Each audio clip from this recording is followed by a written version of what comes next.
Be back in this short lunch. And I recommend to you, if you have resources, if you have time, money, energy, run for office. Dollars. Spend it on leaflets or buy a spot on the radio in your local community. If you spend that $100 on having some lawyer write a brief, a fascist judge will throw the brief in the wastebasket and you've wasted your money. But actual agitation in the real world is irrevocable and will have an effect. Now, we have a choice between the reality of MIHOP and the demagogy of the war on terror.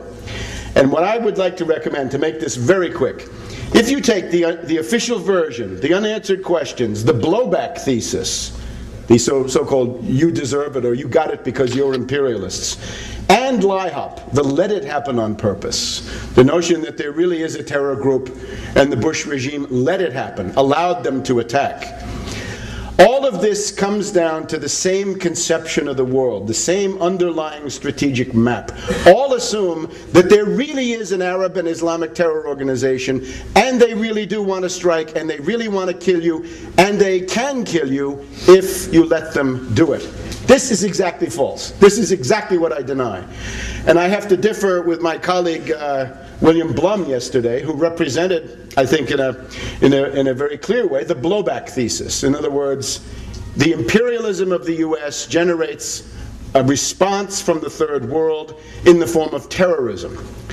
And again, I fundamentally deny that this is the case. There is no such terror organization that exists independently and has an independent ontological status. Al-Qaeda is founded by the CIA. Bin Laden is a dupe and a patsy of the CIA, and so on down the line. Zawahiri, the same thing. So I have to differ very strongly with Mr. Bloom, who it seems to me would do better to delve more energetically into the proof that we've been putting forward here of the inside job and the massive role of the US government in making this happen. So the MIHOP point of view says we do not accept the world as defined by Richard Clarke, George Tenet, George Bush, the FBI, and so forth. We have a different conception of world political reality. We know that terrorism is a weapon of the US, British finance oligarchy for the purpose of waging war on the people. There is no independent Al-Qaeda. It's important because this is also the question, where is the next attack coming from? If you believe in official version, unanswered questions, blowback or LIHOP, you'll say, sure, watch Iran, watch Hezbollah, watch Al-Qaeda, watch Bin Laden, watch the laptop, watch the cave, and all the rest of this dreary catalog of nonsense. The MIHOP position says, don't watch any of them, watch Cheney's hands and feet. Watch Cheney's backers, Cheney's controllers, again, the Cheneyacks. Is the global war on terror real? The GWOT, you'll have to pardon me, the GWOT, the global war on terror. And they all say, the Democratic Party, of course, says, well, we all agree that we have to fight terrorism. The hell we do. We don't believe that. We believe that it's time to take the crisis home to the finance oligarchs who created this and their minions in the CIA and the Pentagon who brought all this about. So the GWOT is a fraud by US and British imperialists who were also big terrorist controllers.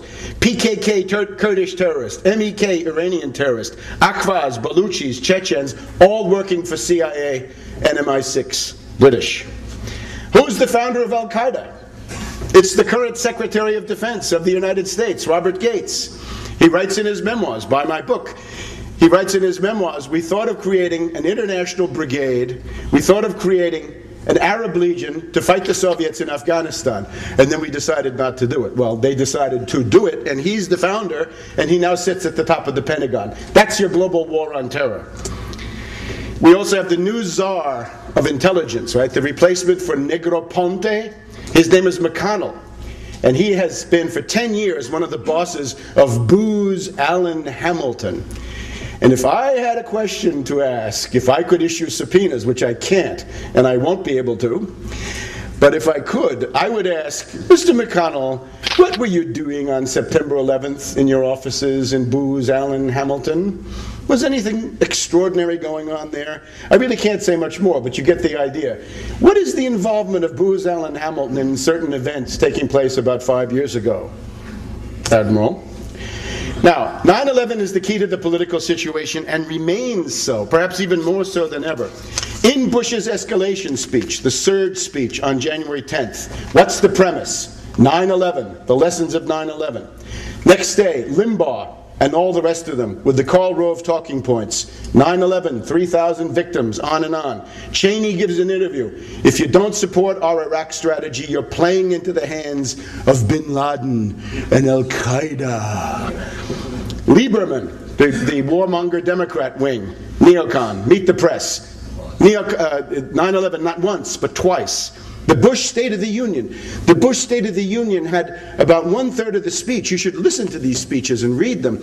About 1/3 of the speech is a kind of waking monologue, a kind of dream time about the lessons of that September morning and how that will stay with us forever and how our world changed. Well, no, we don't accept it.